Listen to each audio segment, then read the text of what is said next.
ডাকসু নির্বাচনকে কেন্দ্র করে আশপাশের এলাকায় তৎপর রয়েছে আইনশৃঙ্খলা বাহিনী, যেমনটা দেখাচ্ছিলাম। নীলক্ষেত এলাকায় এর আগেও আমরা যুক্ত হয়েছিলাম আমাদের একজন সহকর্মীর সঙ্গে, নিবিড় সাহা। এ পর্যায়ে আরেকজনের সাথে যুক্ত হতে চাই, সুমন তানভীর। একটু আপডেট জানার চেষ্টা করে। সুমন তানভীর, আপনার মাধ্যমে আসলে নীলক্ষেতের একটা ছবির অংশ দেখতে পাচ্ছি এবং পেছনে বেশ কিছু মানুষ দাঁড়িয়ে আছেন। শুধুই কি উৎসুক জনতা নাকি কোনো রাজনৈতিক দলের সমর্থক, একটু জানাবেন। নীলক্ষেত এলাকাটা জুড়ে একটু আগে আমরা নানা রকমের নিরাপত্তা ব্যবস্থা দেখতে পাচ্ছি। সার্বিক চিত্র আপনি আসলে কি দেখলেন? কোনো শঙ্কা আছে কিনা? থাকলে ব্যবস্থাপনা কেমন?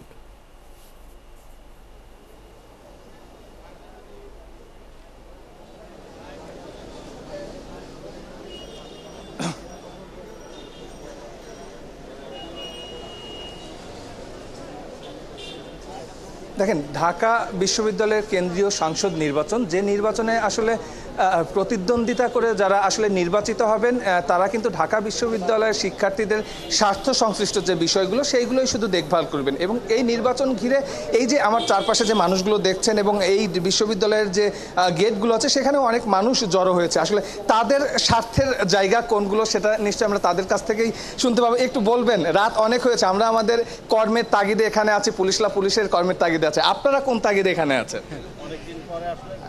আসলে আমরা আসছি আমাদের নিজেদের তাগিদ থেকে, কারণ আমরা 5ই আগস্টের পরে আমরা একটি নতুন বাংলাদেশ গড়ার জন্য আমরা বাংলাদেশের ছাত্র জনতা সবাই মিলে আমরা দেশকে একটি সুন্দর বাংলাদেশ গড়ার জন্য আমরা চেষ্টা চালিয়ে যাচ্ছি। আর সেই সুবাদেই ডাকসু নির্বাচন আমরা তারই একটা অংশ। আর আমরা কি দেখতে পেলাম যে সেই নির্বাচন নিয়ে প্রশাসন এবং বাংলাদেশের যাদেরকে আমরা আগামীতে ক্ষমতার আসার জন্য পাগল হয়ে আছে সেই শ্রেণীগুলো তারা যৌথভাবে এই নির্বাচনটাকে তাদের নিজেদের পক্ষে নেওয়ার জন্য তারা তাল বাহানা শুরু করছে। কিন্তু আমরা তো সেটা হতে দিতে পারি না, কারণ আমরা একটি সুন্দর নির্বাচন আমাদের দেশের জনগণকে উপহার দেওয়ার জন্য মূলত আমরা আন্দোলন করেছি, সংগ্রাম করেছি, রক্ত দিয়েছি। আপনি কত দূর থেকে এসেছেন?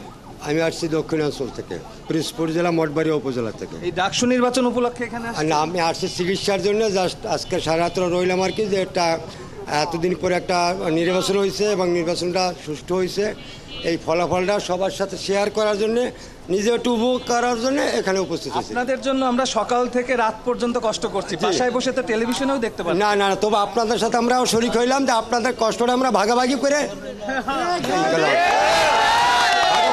আমরা আরো কয়েকজনের সঙ্গে একটু কথা বলবো। এই পুরো রাস্তা, নীলক্ষেত থেকে যে রাস্তাটা আসলে ঢাকা ভার্সিটির দিকে ঢুকেছে, সেই পুরো রাস্তা জুড়েই কিন্তু জনাকীর্ণ মানুষ। এবং সেই মানুষগুলো আমরা দেখছিলাম যে চারটা থেকে যে 9 ঘন্টা হয়ে গেছে, 9 ঘন্টা ধরে তারা বিভিন্ন জায়গায় অবস্থান করছেন এবং তারা তাদের মতো করে কিন্তু আপনি দেখছেন যে তারা শুনছেন, তারা বলছিলেন। আমরা একটু আপনার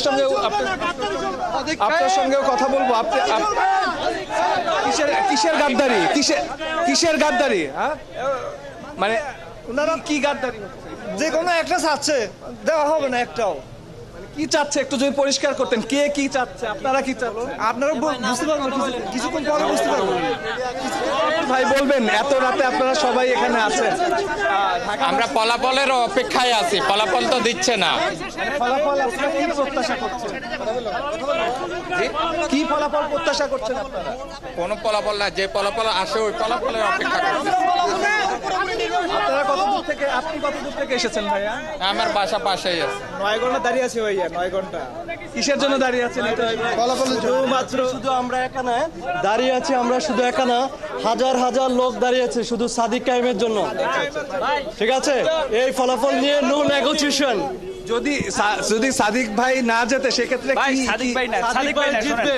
আমরা সাদিক ভাইকে না, ঢাকা বিশ্ববিদ্যালয়ের ছাত্রছাত্রীরা যাকে ম্যান্ডেট দিয়েছে, যারা ভোট দিয়েছে যেই সমস্ত প্যানেলকে, তারাই বিজয়ী হবে। কোনো সাদিক কায়েম না, তো সেটা তো